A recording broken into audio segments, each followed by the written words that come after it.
KDRT, jangan dilakukan. Standby. 3, 2, 1, action.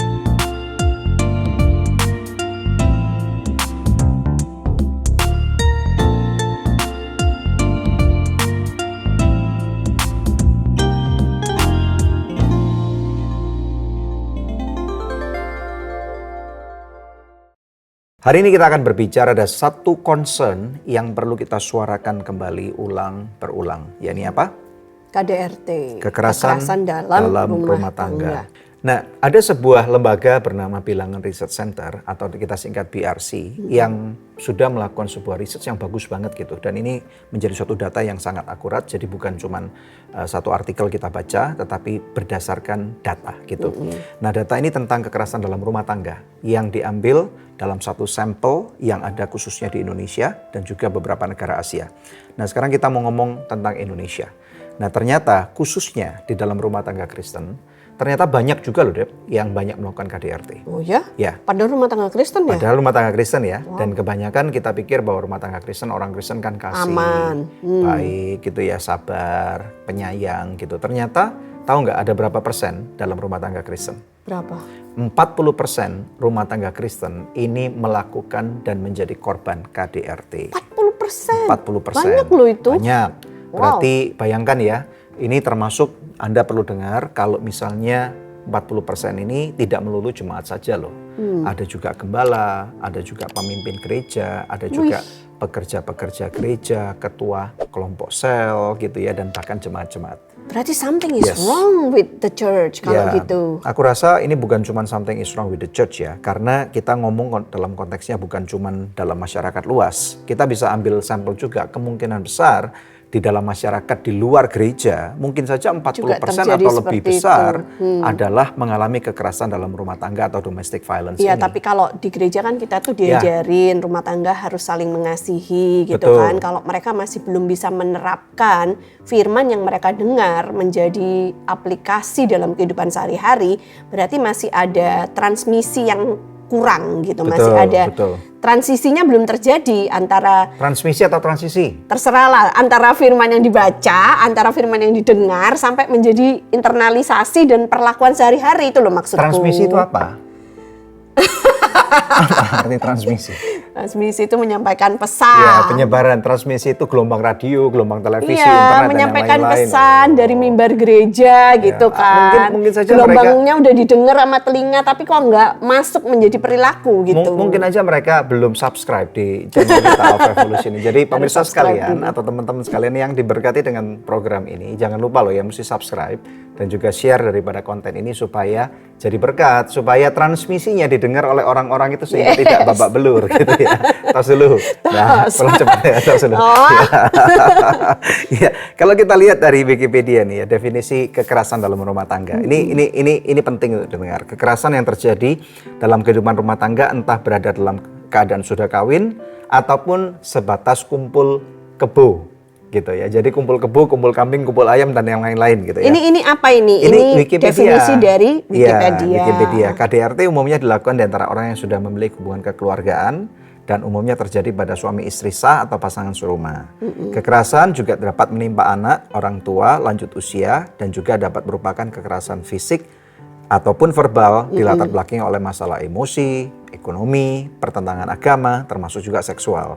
Kekerasan dapat memiliki tingkat mulai dari yang ringan hingga berat seperti pemukulan, pencekian, bahkan berujung pada kematian, serta dapat menggunakan teknologi. Mungkin teknologi itu mungkin ditabrak mobil atau mungkin bisa kan? Bor gitu, ditabrak motor, kan bisa. Itu teknologi. Terus mungkin dikit-dikit sampai mati gitu. Apapun lah ya. Teknologi ini apa maksudnya ya? Ya whatever lah. Perundungan secara teknologi, cyberbullying. Cyberbullying gitu. Juga bisa. Apakah ada suami istri cyberbullying? Ada lah, misalnya diviralkan gitu ya, terus dipermalukan kan ada. Oh, maksudnya bisa jadi. Kalau kita ngomong tentang kejahatan manusia nih kan sky is the limit gitu ya. Jadi kita tahu bahwa kalau dalam rumah tangga kita yang mungkin saja tidak pernah mengalami KDRT, bukan berarti kita bebas begitu saja. Karena masalah tentunya bisa saja terjadi. Jadi dalam episode ini kita mesti tahu bahwa bagaimana caranya melindungi, dan kita mesti tahu juga apa sih yang menjadi akar daripada KDRT. Iya, karena kan sedih banget ya, kayak beberapa saat yang lalu kita baca tuh di berita ada seorang pendeta ya di Sidoarjo ya kalau nggak salah, itu meng-KDRT istrinya. Betul. Gitu kan. Nah itu kan nggak sepantasnya seperti itu gitu, karena kan bagaimana bisa seorang pemimpin rohani mengajari jemaatnya untuk punya rumah tangga yang harmonis, sedangkan dia sendiri tidak gitu kan. Dan kebanyakan korban itu kalau aku lihat selalu diam ya. Karena nggak berani menutupi kesalahan dari pasangannya, apalagi kalau high profile public figure gitu, istrinya nggak berani gitu untuk membongkar di publik gitu. Setelah belasan tahun, puluhan tahun baru dia berani speak up. Apalagi sekarang Indonesia baru aja kan mengeluarkan undang-undang untuk kekerasan dalam rumah tangga. Ya, actually undang-undangnya sih nggak baru-baru ini saja, tetapi mulai ini ada ya, Undang-Undang Republik Indonesia nomor 23 tahun 2004. Jadi sudah 20 tahun ini 20 Indonesia tahun. sudah mengeluarkan undang-undang tentang penghapusan kekerasan dalam rumah tangga. Dan ini artinya apa? Setiap daripada Anda perlu tahu bahwa setiap penduduk Indonesia, bukan cuma warga negara loh, tetapi khususnya warga negara itu berhak mendapatkan rasa aman. Ya, rasa aman, bebas daripada segala bentuk kekerasan sesuai dengan falsafah Pancasila dan Undang-Undang Dasar Negara Republik Indonesia tahun 1945. Jadi artinya apalagi kita menjadi bagian atau anggota daripada kerajaan surga yang hierarkinya tentunya jauh lebih tinggi daripada negara Indonesia ataupun negara manapun juga. Kalau di negara Indonesia aja nggak boleh, apalagi di kerajaan surga. Jadi ini perlu banget. Ada ayat yang perlu kita baca nih untuk menjadi pengikat dari apa yang menjadi bincang-bincang kita. Silakan dibaca. Kolose pasal yang ketiga ayat 18 sampai 21. Hai istri-istri, tunduklah kepada suamimu sebagaimana seharusnya di dalam Tuhan. Hai suami-suami, kasihilah istrimu dan janganlah berlaku kasar terhadap dia. Hai anak-anak, taatilah orang tuamu dalam segala hal, karena itulah yang indah di dalam Tuhan. Hai bapak-bapak, janganlah sakiti hati anakmu, supaya jangan tawar hatinya. Ya, jadi dari ayat-ayat ini kita udah tahu bahwa firman Tuhan itu sangat berimbang sekali. Memang betul istri diminta tunduk kepada suaminya, tetapi istri jangan berhenti di sana. Dikatakan oleh firman Tuhan sebagaimana seharusnya di dalam Tuhan. Tuhan tidak pernah memerintahkan laki-laki ataupun perempuan untuk bertingkah di dalam kekerasan.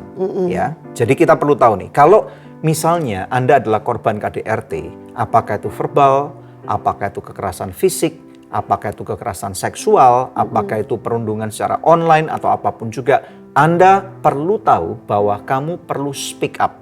Ya, kamu perlu istilahnya tidak boleh diam saja.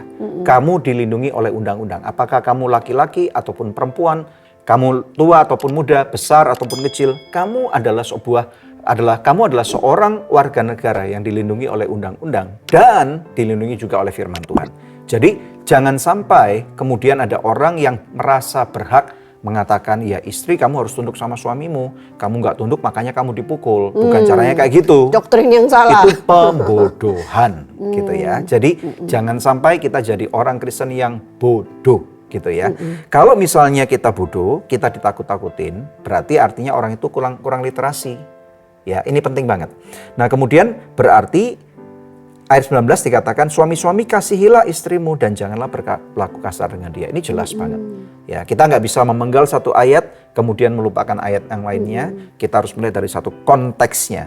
Demikian pula anak-anak memang harus taat. Anak-anak ini berarti adalah anak-anak yang di bawah umur.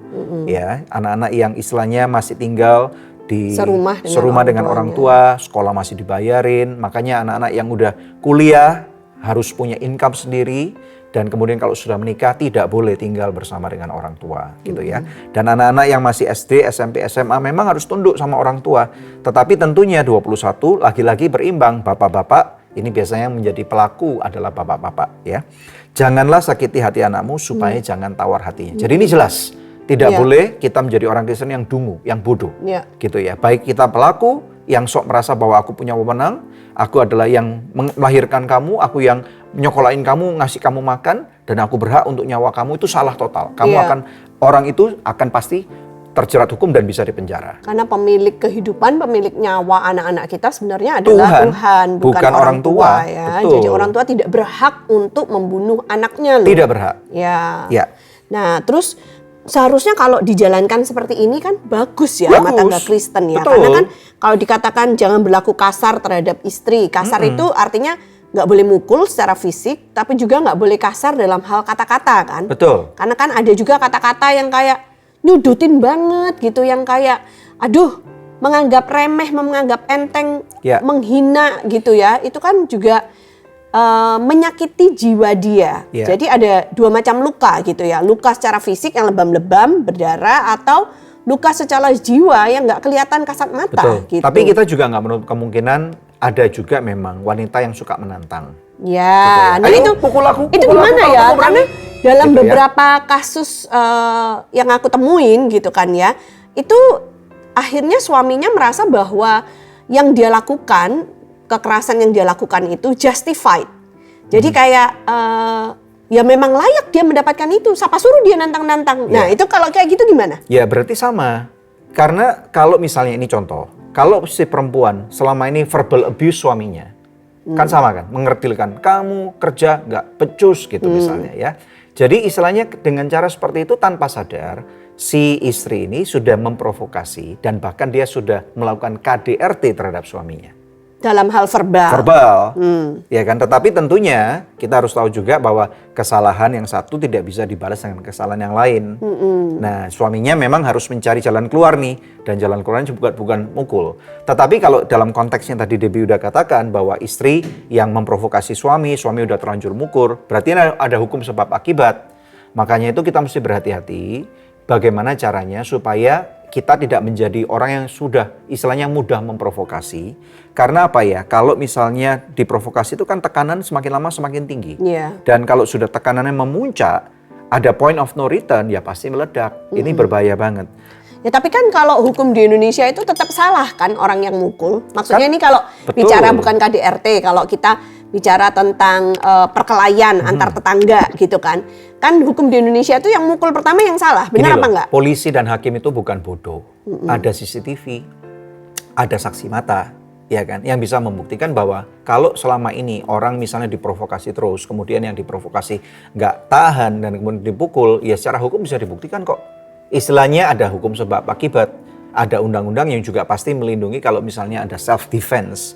Gitu ya, ada orang yang misalnya bawa pisau gitu ya, dan kemudian menantang-nantang gitu ya, dan kemudian kalau misalnya sampai ini ditusuk beneran kan yang mati yang rugi, yang Ya. rugi yang mati. Cuman gitu. maksudku itu kalau misalkan seseorang diprovokasi, Ya. seharusnya kan itu tanggung jawab orang yang mendapat provokasi untuk meregulasi emosi dia. Kalau dia Betul. sehat secara emosi, dia tidak akan engage terhadap provokasi yang Susah. diberikan gitu. Aku rasa susah. Atau dia bisa membalas dengan kata-kata kan gitu. Kamu Susah. ngapain ngatain aku kayak gitu? Karena gitu. kita tidak pernah tahu dan tidak pernah terlibat dalam keluarga yang seperti neraka. Karena kita tahu bahwa pernikahan yang salah itu bisa 1-2 langkah lebih dekat kepada seperti di dalam neraka. Kita nggak pernah ada dalam suasana seperti itu. Jadi aku rasa kita let's talk about bagaimana cara Jadi salah mengobatinya. yang memprovokasi, apa saya Dua-dua salah salah yang lah. terprovokasi? Dua-dua salah lah. Dua-dua salah. Nggak bisa kita cuman menyalahkan satu yang mukul aja. Dua-dua yang memprovokasi juga salah. Oke. Gitu, harus dirunut ke belakang. Jadi nggak bisa dikotakkan dilihat dalam satu sudut saja. Gitu. Oke. Nah, oleh karena itu gimana caranya untuk mengobatinya ini penting banget. Nah, nomor satu tadi kita udah mengajarkan speak up, nggak boleh diam. Nah, nggak boleh diam ini bukan berarti harus lapor atau buat story di Instagram, buat live gitu, nggak juga. Malarunyam. Ya, itu bisa melarunyam gitu ya. Tentunya nomor satu yang paling penting adalah laporkan kepada orang tua kandung kamu. Ini penting. Nah, Dan mertua dong. Ya, orang tua kandung dulu dong. Oke. Ya kan, jadi orang tua kandung perlu tahu. Iya, karena orang habis tua itu tahu, mertua ya, dong, yang karena kedua, anakmu giniin aku loh. Yes, kepada mertua. Jadi orang tua kandung masing-masing ini perlu tahu bahwa ada terjadi istilahnya perundungan atau kekerasan dalam rumah tangga yang perlu diketahui oleh orang tua masing-masing sehingga Iya. kedua keluarga bisa mulai terlibat nih. Betul. Nggak bisa cuman istilahnya suami istri dibiarin begitu aja. Karena ternyata mereka nggak Yes. dewasa dalam mengurus rumah tangganya Apalagi sendiri. yang sudah dicekek, ditendang, misalnya sampai istilahnya mau digantung gitu Ada ya. yang udah patah tulang, itu Yes. sebaiknya pisah sementara mungkin ya. Yes. Karena Nggak, kalau iya, tapi istilahnya memang harus seperti itu kalau dulu, orang tua harus tahu. diterus-terusin dia bisa jadi korban pembunuhan gitu ya. Betul. Kalau diterus-terusin. Betul. Apalagi yang udah ngancam-ngancam, lu mati pun gue masuk penjara nggak apa-apa gitu. Kan ada yang seperti Betul. itu. Jadi kalau memang sudah seperti itu, ini yang kedua, laporkan kepada pihak kepolisian. Karena ini penting. Tapi harus punya bukti ya. Jadi kumpulkan Ya. buktinya gitu. Nggak bisa lapor Ya. tanpa bukti gitu. Karena nanti kata-katamu melawan kata-kata dia. Nanti dia bilang enggak kok. Mana buktinya? Kalau nggak ada bukti kan kekerasan susah. dalam rumah tangga itu makanya kalau memang sudah terjadi, kan ada buktinya, lebam. Nah iya makanya kalau lebam Ya. segera ke rumah sakit Jangan untuk nunggu, divisum. jangan nunggu misalnya sampai kayak 1 gitu. bulan lagi, 3 bulan lagi. Hilang lebamnya. Karena lebamnya bisa hilang. Dan kalau misalnya sudah lapor kepada pihak kepolisian, nanti kepolisian akan membawa kepada rumah sakit yaitu untuk divisum. Ya. Nah visum ini penting banget karena sudah tertulis, terekam secara medis bahwa ada buktinya. Sehingga kalau misalnya mungkin saja tidak harus diproses lebih dalam, minimal polisi akan memanggil dan cari tahu ada apa ini. Gitu. Jadi ini adalah bentuk Shock terapi ya. betul, buat bentuk pelaku. perlindungan negara. Negara akan hadir di dalam setiap kejadian karena kalau tidak dilaporkan negara juga tidak tahu. Polisi juga tidak bisa terlibat, tahu-tahu mati. Gitu, Betul. tahu-tahu di dalam koper. Kan itu bahaya banget. Gitu. Jadi dengan adanya topik-topik ini kita dibuat menjadi tidak lagi minim literasi. Iya supaya Berikutnya melek apa? kita ya. Berikutnya kita pisahkan sementara itu tadi Yes. supaya masing-masing bisa masuk ke ruang konseling didampingi sama konselor, psikolog atau psikiater kalau Ya. perlu. Ya. Untuk korban tentunya dibarengin supaya bisa lepas dari trauma yang dia alami gitu kan. Karena Ya. kalau sudah parah pemukulannya itu kalau denger bel bunyi aja atau telepon yang berdering aja pasti dia udah panic attack gitu Udah kan. kena mental. Iya, Betul. terus yang kedua kalau untuk korban, untuk pelakunya dia harus diakses ya, harus dicari tahu apa penyebab dia menjadi kasar seperti itu. Akarnya ya. Ya, mungkin bisa juga disebabkan oleh orang tuanya. Dulu waktu dia kecil dia juga mendapatkan perlakuan kasar, dia juga dipukul sama orang tuanya. Ya, betul. Bisa jadi itu sangat besar kemungkinannya. Atau oleh lingkungan, mungkin orang tua baik tapi lingkungan tempat dia bertumbuh, Ya. dia dibully di sekolah yang orang tua nggak tahu gitu. Jadi ada hal-hal terpendam, kemarahan, ketidakterimaan yang dia simpan di alam bawah sadarnya mungkin gitu, yang mana itu harus dikorek gitu supaya Betul. ketahuan apa yang menyebabkannya sehingga dia bisa dibantu untuk keluar dari emosi negatif yang menjebak hidupnya Ya, gitu ya. hurt people hurt others gitu Betul. ya. Jadi orang yang terluka pasti dengan lebih mudah melukai orang lain.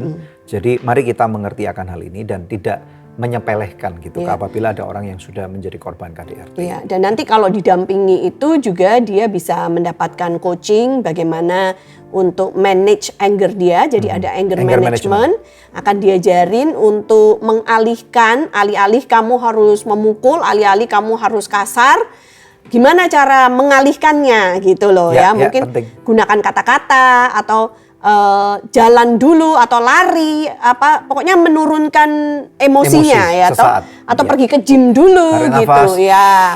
Hal-hal yang bisa dipakai yang membantu secara psychological supaya dia nggak meledak bisa gitu. bisa ngerem lah, bisa Iya. istilahnya menyalurkan dengan lebih sehat. Nah, kalau kamu belum pernah melakukan KDRT, jangan pernah lakukan karena kalau sekali kamu melakukan pasti akan ada yang kedua. Kalau ada yang kedua pasti ada yang ketiga dan seterusnya gitu ya. Dan kalau kalian yang sudah menjadi korban KDRT jangan cuman merasa iba karena demi anak-anak gitu ya. Anak-anak kamu pasti juga tidak mau kamu hancur hidupnya. Masa depan mereka juga nggak lebih baik loh. Kalau mereka hidup di dalam rasa ketakutan, tiba-tiba jam 2 pagi, jam 3 pagi, dengar semuanya pecah dan mamanya dicekek sama papanya, itu bukan suatu pemandangan yang bagus buat anak-anak. Dan itu akan menjadi suatu traumatic memory yang sangat panjang dalam core memory mereka. Gitu. Yes. Jadi kalau memang harus dilaporkan dan papanya harus dipisahkan sementara, ya udah sementara. Kalau memang harus berpisah nanti ujung-ujungnya ya udah nanti tackle di kemudian hari gitu. Karena anak-anak yang bertumbuh dalam rumah tangga yang abusive seperti itu, kalau laki-laki dia akan berpikir bahwa oh seperti ini perkawinan. Jadi nanti kalau dia besar menikah, kemungkinan besar dia akan mewarisi dari pola asuh kan. Pola dia asuh akan yang melakukan sama. hal yang sama Betul. gitu loh. Kalau anak perempuan dia ngeliat seperti itu, dia akan berpikir oh berarti dalam rumah tangga istri itu dipukul itu wajar. Normal. Nah, Ya. mewajarkan apa yang tidak wajar, menormalkan apa yang tidak normal. Ya. Sehingga nanti ketika dia dewasa menikah, kalau dia dipukul sama suaminya, dia merasa itu normal dan wajar, padahal tidak gitu ya. Betul, Jadi betul. kita nggak mau hal ini terjadi terus turun-temurun. Jadi memang harus Ya. ada cara untuk bisa menghentikannya. Betul, gitu. setuju. Nah, sekarang mari kita ngomong tentang mencegah, karena kita tahu bahwa mencegah tentunya lebih baik, lebih mudah daripada mengobati, Of gitu course, ya. ya. Nah, mencegah ini harus involve atau campur tangan daripada gereja. Ya. Ini penting banget karena kita tahu bahwa gereja hadir di tengah-tengah kehidupan masyarakat dan masyarakat kalian makanya penting banget untuk tertanam dalam sebuah gereja lokal. Jangan cuma pindah-pindah gitu ya, karena kalau cuma pindah-pindah kalian tidak akan bisa digembalakan dengan baik. Nah, maksud daripada gereja hadir itu apa? Sehingga kalau kamu suatu hari mau menikah, ini bagi anak-anak muda atau yang bagi yang belum menikah, dengar baik-baik ya. Memilih pasangan yang tepat, ini kan membingungkan. Bener nggak ini jodohku? Bener nggak itu pasanganku? Gitu ya. Tahu nggak? Bahkan orang yang dengar suara Tuhan laki-laki pun, ini suamimu, itu istrimu, itu aja bisa menjadi pelaku dan korban KDRT kok. Ya, jadi Harus artinya apa? dites semuanya, Ya, diuji. jadi artinya apa? Pernikahan itu memang perlu iman. Nomor 1 perlu cinta, nomor 2 perlu iman. Ini penting banget. Nah, bentuk gereja hadir itu maksudnya bagaimana? Dalam survei yang sama oleh BRC itu ditemukan bahwa ternyata ketika kedua orang ini dalam satu pasang ini yang menikah, ketika mereka mempunyai visi kehidupan yang mirip atau sama, maka yang terjadi adalah mereka akan potensi untuk menjadi korban dan pelaku KDRT ini turun drastis banget. Kalau dalam namanya bimbingan pranikah atau konseling pranikah, ini yang sangat penting harus dilakukan adalah gereja harus mengajarkan bagaimana satu pasang yang akan menikah ini untuk menangkap visi Visinya Tuhan Tuhan. dalam perkawinan mereka. Bisa Dan dijabarkan. Ya. bisa merumuskannya sehingga bisa ditulis dalam 1 atau 2 kalimat gitu. Betul. Tentang visi yang mau dicapai, kenapa keluarga ini harus dibentuk Betul. gitu kan. Apakah mereka adalah pengusaha atau profesional atau hamba Tuhan sekalipun, ya. Dan kemudian ini penting, nomor 1, mengerti tentang visi kehidupan dalam perkawinan. Yang kemudian yang kedua, gereja sebaiknya juga mengajarin untuk jemaatnya yang akan menikah itu untuk tahu bahwa keuangan itu tidak otomatis datang begitu saja. Tidak sedikit atau tidak banyak maksud saya, tidak banyak dari keluarga-keluarga yang mengajarkan anak-anaknya untuk melek secara keuangan. Nah, gereja harus hadir untuk mengadakan ini supaya jemaat-jemaat yang akan menikah itu fasih atau literate dalam hal keuangan. Karena ini potensi problem ya. Yang terbesar dalam sebuah perkawinan. Nomor 3, silakan. Itu komunikasi, jadi gereja perlu mengajarkan tentang bagaimana nanti kalau membina keluarga, suami istri itu bisa membangun komunikasi yang sehat, yang baik di Betul. antara mereka. Ya. Sehingga komunikasi yang baik itu akan bisa mencegah banyak hal yang buruk terjadi dalam rumah tangga mereka. Sangat. Komunikasi juga membawa kehidupan, komunikasi yang baik, yang sehat itu akan dapat memudahkan ketika terjadi keruncingan Ya. dalam masalah yang sangat terberat sekalipun gitu ya. Komunikasi adalah pagar dalam sebuah pernikahan dan ini banyak sekali kami bahas dalam podcast Love Revolution. Kamu bisa lihat playlistnya, kamu bisa lihat linknya. Kemudian berikutnya. Yang keempat, gereja harus mau mengajarkan tentang keintiman. Kalau bicara Seksualitas. tentang suami istri, ya mau nggak mau kan hubungan seks gitu. Nah Yes. itu mesti diajarkan di gereja. Mungkin bukan ibadah hari Minggu, tapi harus ada Seminar-seminar khusus. seminar ya. suami istri gitu kan, Melengkapi marriage pasangan-pasangan, workshop ya. ya, atau apapun lah namanya Ya, gitu. Karena melalui keintiman atau seksualitas pasangan suami istri ini mereka dirajut dengan baik gitu ya, dan emosi mereka juga lebih bisa dikendalikan dengan sangat baik. Kemudian Ya, yang nomor selain 5, itu, nomor 5, gereja juga bisa mengajarkan teknik-teknik untuk mengatasi konflik. Nah, kalau dulu kita tidak punya alat bantunya, kalau zaman sekarang alat bantu tuh sudah ada. Apa Jadi aja? gereja tuh harus mau berbuka ya, bahwa ilmu pengetahuan sudah demikian maju. Jadi nggak bisa menyelesaikan semua masalah hanya dengan teologi, tapi Nggak harus bisa. mau bergandengan tangan, misalnya dengan psikologi gitu. Nah,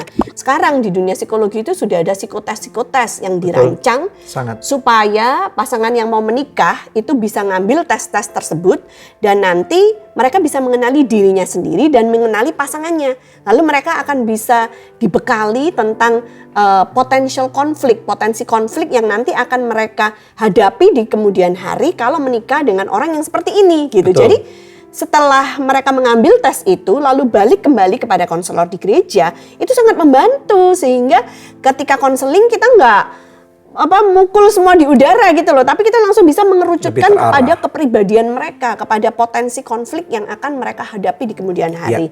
Dan ini kita terapin ya Daniel ya, kalau di gereja kita di ACS, dan sangat membantu jemaat-jemaat yang hendak menikah. Pernikahan itu tentunya lifetime, dan jangan jadikan pernikahan kamu sebagai kuburan cinta. Ini berbahaya sekali. Nah, sebagai penutup ada 2 buku nih yang perlu dimiliki oleh tentunya sahabat-sahabat Love Revolution. Yang pertama yaitu judul yang dengan bukunya sesuai dengan podcast ini, Love Revolution. Jadi ada dalam buku ini Love Revolution, di dalam bab 7 ada satu bab yang penting banget, judulnya Redefining Family Vision. Kan ini akan mengajarkan Anda bagaimana mengerti tentang visi itu apa, dan kemudian bagaimana menangkapnya, dan kemudian mendoakannya, kemudian sampai menuliskannya. Ini penting banget untuk diterapkan dan dilakukan, dimiliki oleh setiap pasangan kehidupan. Nah, kemudian buku yang kedua juga adalah berbicara tentang bangkit lagi. Buku ini sangat bagus banget, bukan karena saja kami penulisnya, tetapi buku ini akan menuntun Anda bagaimana bangkit daripada setiap keterpurukan, apakah itu dalam hal keuangan, kekerasan dalam rumah tangga, kesehatan mental gitu ya. Ini sangat bagus banget, dan dalam setiap bab kami akan membawa Anda untuk menginternalisasi dengan cara menjadikan setiap bab itu teraplikatif terhadap masalah dan pergumulan Anda. Dapatkan buku ini, karena dengan mendapatkan buku ini Anda memperlengkapi diri Anda sekaligus memberikan support untuk podcast ini dapat terus diproduksi dengan baik ya. Oke, ada linknya di deskripsi, dan tentunya juga ada QR-nya ada di Tokopedia. Oke, Love Revolution, karena cinta perlu perjuangan dan tindakan nyata. See you next week. Ciao. Ciao.